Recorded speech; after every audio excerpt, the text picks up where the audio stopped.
Now that is what we've been waiting for all year. That is what we looked at and said, this is the way we should be playing. That is how we should be doing it. So the Eagles today defeated the New Orleans Saints at home, 39-17. In a game that one extra point was missed, 40-17, and it pains me to sit here and think about it, but if I'm thinking about it, and I'm like, well, if Bradford wouldn't have thrown those 2 red zone interceptions, we at least got field goals off of those. But you know what? It's still a pretty good win. That's a pretty good team we just beat despite their record. So pretty good weapons and talent on both sides of the ball. So I'll definitely take that victory. And obviously, us finally getting our offense on track the way it should be, the way that we envisioned that it should happen. A triple threat rushing attack. And I know that DeMarco Murray is still not up to what people think he should be, but he had, and it's not very much in comparison with any other games he's played, but that is the best game he's had to this point. 83 on the ground, led the team in receptions. Matthews had 73 on the ground and 1 touchdown. He had 5 more catches. And Sproles, of course, didn't get as many touches as I would like, but you know what? The guys that we sunk all that green into, not this green, of course, but all the guys we sunk that money green into, the checks, the guaranteed bonuses to Matthews and Murray, finally come to fruition today. Now, I know people are going to say, well, the Saints' defense are not that good. Well, I already went over some of the defenses we played that aren't that good, and we made them look like the 85 Bears. Now, we did what we had to do. We rolled up over 500 yards of offense.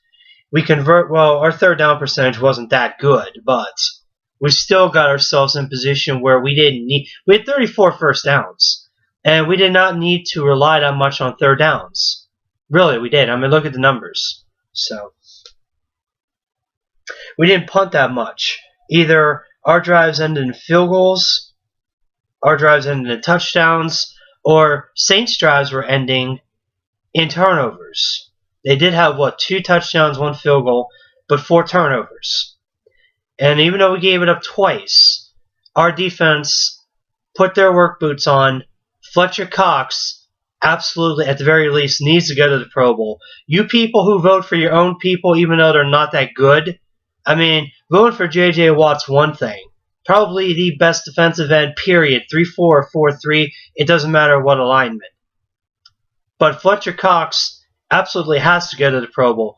That guy is absolutely outstanding. Our entire defensive line is outstanding. Our linebackers, despite the injuries to Kiko and Michael, were outstanding too. And our secondary, Colston was hobbled. Breed's got 335 yards passing and yards to his stats. But the yards, of course, that they had after the sacks, the gross yardage, was closer to 3. I mean, it's still a lot of yards, but, I mean, Jesus, we were playing Drew Brees. I mean, it's not like we were playing, say we were playing Luke McCown instead of Brees, It's more understandable, because Drew Brees is Drew Brees, goddammit, So, give a little bit of slack to the secondary there, just a little bit, not too much, but they did still come up with plays. I mean, Walter Thurman had that interception at the end of the game, last 4 minutes of the game there, leading to Murray's touchdown, and then we just, the defense played very, very well overall. 17 points allowed, and I know the Saints only had 1 win coming in, but no one's going to sit here and try to snowball me and tell me that they're not a dangerous team, because they are. As long as they got Sean Payton and Drew Brees, they are a very dangerous team. So, to be able to top thump them like that at home, the 22-point win, when it could have been worse if Bradford wouldn't have thrown 2 red zone interceptions, I'll definitely take the win. And couple that in the fact that as I'm doing this, it's like 30-6 New England right now. They got 2 minutes left. Dallas has the ball at the New England 6, 4th and goal. As I'm doing this right now anyway.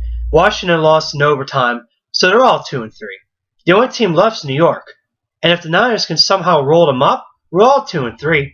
And even if the Giants do beat the Niners, which they probably will, because the Niners can't help themselves right now, no offense. But we get the Giants next week in Philadelphia. So, the last time in a meaningful game we saw them, we shut them out. So, there's that.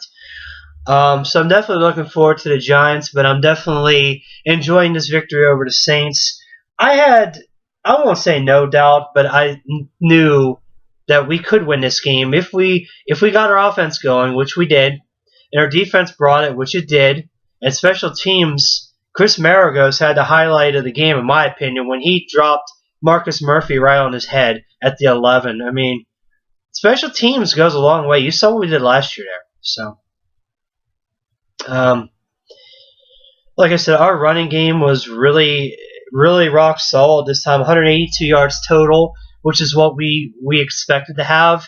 Not one clear cut fortuitous running back, because like I said, it was 83-73 Murray over Matthews. They both had an equitable amount of touches. So I'm really happy with the way the running game went. I still think the receivers need to do a little better. Matthews played okay. Austin and Riley, again, missed the ones they should have had. And Nelson disappeared. I know he hurt his ankle later in the game, but earlier in the game, another penalty cost us a touchdown. We had a kick. Nice to see Sturgis only miss one extra point and not a field goal and an extra point. So Chip can't blame a loss in this case if we had lost on the kicking. So there's that. Try to keep it shorter, under 7. Let me know what you guys think down below the video. Until next time, I'm out. Peace.